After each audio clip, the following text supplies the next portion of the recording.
Hello बच्चों, आज इस चैप्टर में हम लोग बात करेंगे चैप्टर फर्स्ट के बारे में, जो हमारा क्लास 11th का अकाउंट्स पेपर का है, जिसमें हम लोग पढ़ेंगे आज इंट्रोडक्शन टू अकाउंटिंग, अकाउंटिंग है क्या, और इसमें जितने भी टॉपिक है उसको आज हम खत्म करने वाले हैं। ठीक है, तो सबसे पहला हमारा दिया गया है डेफिनेशन ऑफ द अकाउंटिंग। तो अकाउंटिंग है क्या? तो अकाउंटिंग क्या एक तरह का आर्ट है, कला है, जिसमें हम लोग रिकॉर्ड करते हैं, क्लासिफाइंग करते हैं, समराइज करते हैं सिग्निफिकेंट मैनर में, और उसको मनी के टर्म में करते हैं, ट्रांजैक्शन के टर्म में करते हैं और इवेंट के टर्म में करते हैं।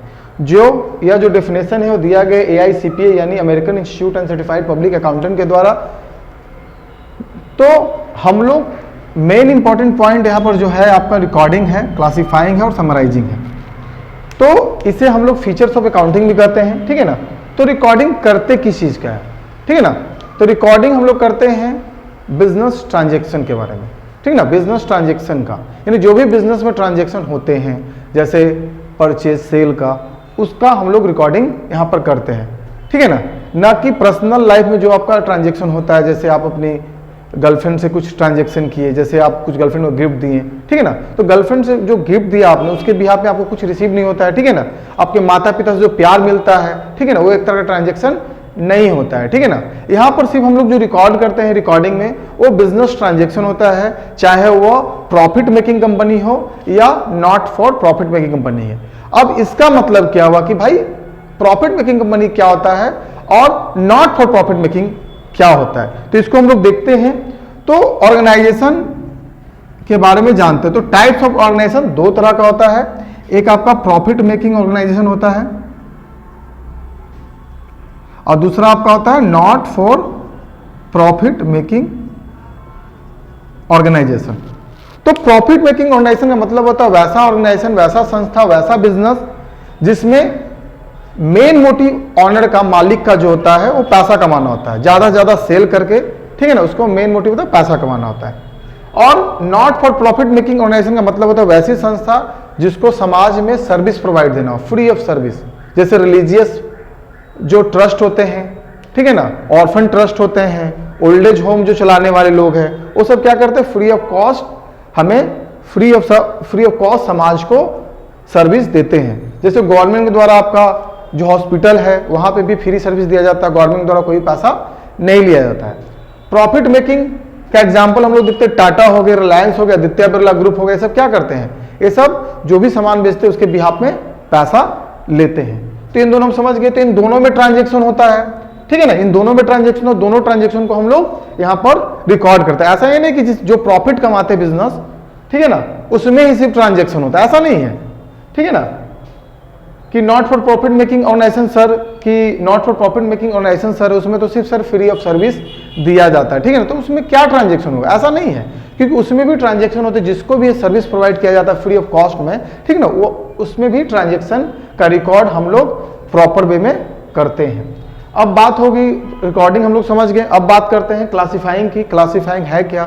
जब हमने रिकॉर्डिंग कर लिया ट्रांजेक्शन को मनी के टर्म में, ठीक है ना, तो अब सेम नेचर का जो भी अकाउंट होता है उसको हम लोग क्या करते हैं, ग्रुप को सेपरेट अकाउंट में ओपन करते हैं, जिसे हम लोग लेजर भी कहते हैं। यानी स्टोर के बारे में आप जानते हैं, डिपार्टमेंटल स्टोर जैसे रिलायंस ट्रेंड हो गया, आपका बिग बाजार था जो बंद हो गया। तो बिग बाजार और रिलायंस ट्रेंड में होता क्या है कि एक ही दुकान के अंदर बहुत सारे प्रोडक्ट होते हैं, कपड़ा हो गया, जनरल स्टोर हो गया, फर्नीचर हो गया, होम अप्लायंस हो गया, इन सब को हम लोग सेल करते हैं। ठीक है ना, तो सेल करते तो जो भी सेल होता है, ठीक है ना, और जो भी परचेज होता है, ठीक ना, तो हम लोग सेल वाले अकाउंट को सेपरेट एक जगह लिखते हैं और परचेज वाले अकाउंट को सेपरेट एक जगह लिखते हैं। यानी एक ही नेचर का जो अकाउंट है हमारा, परचेज हो, सेल हो, ठीक है ना, उसको हम लोग क्लासिफाई करके अलग सेपरेट अकाउंट बनाते हैं, उसे हम लोग क्लासिफाइंग कहते हैं।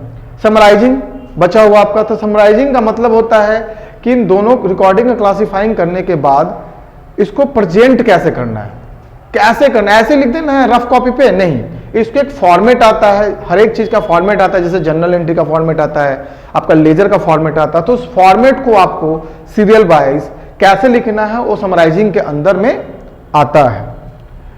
ठीक है ना, उसके बाद हम लोग देखते हैं अकाउंटिंग साइकिल क्या है। तो अकाउंटिंग साइकिल आप यहां देख सकते हैं, पहला जो है ट्रांजेक्शन है, ठीक है ना, सबसे पहले हम लोग बिजनेस ट्रांजैक्शन को हम लोग आइडेंटिफाई करते हैं, उसके बाद हम लोग जर्नल में उसके रिकॉर्ड करते हैं, जर्नल में रिकॉर्ड करने के बाद उसको हम लोग लेजर में पोस्टिंग करते हैं, लेजर में पोस्टिंग करने के बाद हम लोग स्टेटमेंट ऑफ ट्रायल बैलेंस बनाते हैं और ट्रायल बैलेंस बनाने के बाद हम लोग फाइनल अकाउंट बनाते हैं। फाइनल अकाउंट में आपका ट्रेडिंग एंड पीएल अकाउंट होता है और आपका बैलेंस शीट बनता है। यही आपका अकाउंटिंग साइकिल है जिसमें आपका मोटा मोटी 80% 11 का चैप्टर खत्म हो जाता है। तो आपको समझ में आया, इसे आप अपने नोटबुक में नोट कर लें। आगे हम लोग देखते हैं बुक कीपिंग के बारे में। तो बच्चों मिटा दे इसे, ठीक है, मिटा देते इसे।